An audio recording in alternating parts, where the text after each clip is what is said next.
Saya belum pernah melihat narapidana wanita yang begitu disiplin. Semua orang membual dan mengobrol. Dia satu-satunya yang telah melakukan masturbasi seperti orang gila. Dia menghabiskan seluruh waktu luangnya untuk berolahraga. Bahkan, saat hujan deras. Bahkan para penjaga pun terkesan. Dan alasan wanita itu bekerja sangat keras adalah karena dia ingin membalas dendam. Nama wanita itu adalah Mei, dengan suami yang mencintainya. Sang suami membeli sebuah kapal pesiar 6 bulan yang lalu. Mereka berdua pergi berlayar bersama. Tapi dia terbangun dengan berlumuran darah. Suami saya tidak menjawab panggilan saya. Xiao Mei buru-buru bangkit untuk mencari. Tapi yang dia lihat hanyalah darah di seluruh lantai. Suaminya sudah lama pergi. Ada pisau di atas dek. Dia baru saja membungkuk untuk mengambil. Penjaga pantai sedang dalam perjalanan. Karena hanya dia dan suaminya yang berada di dalam pesawat. Mei dibawa ke kantor polisi sebagai antek distrik. Dia mendapatkan seorang pengacara untuk membela dirinya. Pengacara tersebut mengatakan bahwa suaminya memiliki polis asuransi yang besar. Dan polisi memiliki rekaman saat suaminya menelepon polisi. Tidak disebutkan siapa pembunuhnya, tapi semuanya mengarah pada Mei yang membunuh suaminya.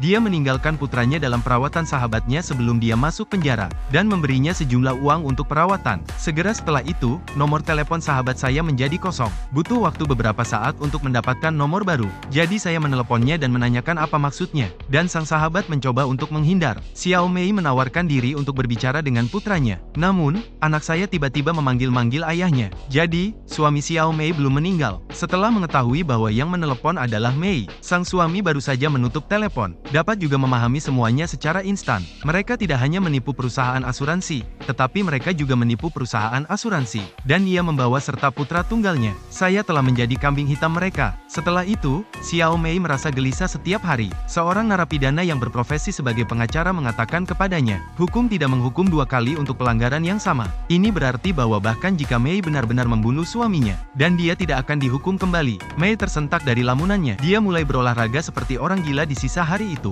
Saya ingin kembali dan membalas dendam pada suami saya suatu hari nanti. Pada saat yang sama, ia secara aktif terlibat dalam rehabilitasi tenaga kerja. Mereka melakukan semua pekerjaan kotor. 8 tahun telah berlalu dalam sekejap. Xiao Mei mendapatkan pembebasan bersyarat karena berkelakuan baik. Urutan pertama yang harus dilakukan adalah mencari tahu di mana mereka bersembunyi. Jadi dia pergi ke sekolah tempat sahabatnya bekerja dan bertanya. Kepala sekolah tidak mau memberikan informasi apapun. Di malam hari, Xiao Mei kembali ke sekolah lagi, menyelinap ke dalam arsip untuk mencari informasi tentang sahabat Anda. Tapi saya baru saja mendapatkan informasinya. Dia ditemukan oleh seorang petugas polisi yang sedang berpatroli di lingkungan tersebut. Xiao Mei bergegas melarikan diri melalui jendela. Setelah pengejaran yang sengit, dia akhirnya ditangkap oleh polisi. Karena residivisme selama masa pembebasan bersyarat, Sheriff akan membawanya kembali ke penjara. Xiao Mei mengatakan bahwa dia adalah pilar ketidakadilan. Namun, sang Sheriff tidak mempercayainya. Karena itulah yang dikatakan oleh setiap tahanan. Dalam perjalanan, dia memasukkan Xiao Mei ke dalam mobil. Saya akan mengambil secangkir kopi. Saya tidak menyadari bahwa dia lupa mengeluarkan kunci mobil. Hal ini juga memberi Mei kesempatan untuk melarikan diri.